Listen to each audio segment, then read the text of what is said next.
Hebat banget. Nah, ini dia jagoan kita. Namanya Arka.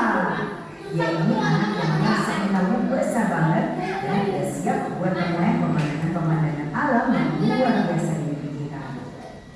Sebelum Arka berangkat, kita kenalan dulu sama istilah bentang alam. Apaan sih itu? Gampangnya, bentang alam itu semua pemandangan alam yang kita lihat kayak gunung, pantai, sawah, semuanya. Bayangin aja kayak lukisan super besar buatan alam. Oke, udah siap? Yuk kita mulai petualangan Arka. Oke, petualangan Arka kita mulai dari dataran rendah. Ini adalah sebuah tempat yang biasanya ramai banget dan sibuk dengan berbagai kegiatan. Begitu sampai, Arka langsung ngerasain, wih, udaranya agak panas ya. Terus dia lihat sekelilingnya dan wow, tanahnya datar banget.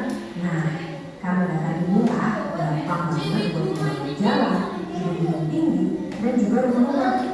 Arka jadi mikir, oh pantes saja ya, karena namanya datar, tempat ini jadi cocok banget buat bangun kota besar, pabrik-pabrik, dan juga kantor.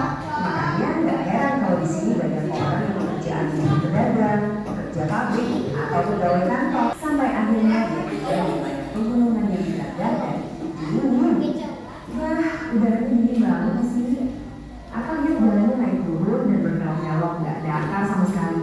Tapi pemandangan itu loh, luar biasa indah.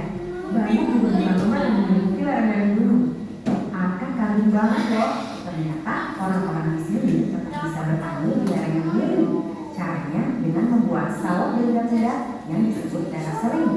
Selain itu, karena pemandangannya bagus banget, kita cukup jelaskan kalau kamu tinggal di sebelah lautan yang isinya ikan melimpah, ya tentu saja menyelamatkan jadi salah satu pekerjaan yang paling masuk akal. Setelah keliling dari kota ke dataran tinggi, puncak gunung, sampai ke pantai, Arka menyadari satu hal yang sangat penting. Semua tempat indah yang dia kunjungi ini harus kita jaga bersama-sama.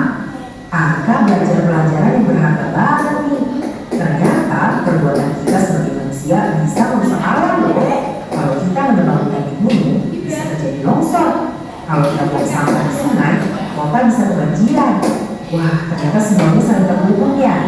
Tapi jangan sedih dulu, selalu ada yang bisa kita lakukan. Arka belajar beberapa cara sederhana tapi ampuh banget buat jadi seorang penjaga. Mulai dari hal paling gampang nih, tidak buang sampah sembarangan sampai itu membantu menjaga hutan kita. Petualangan Arka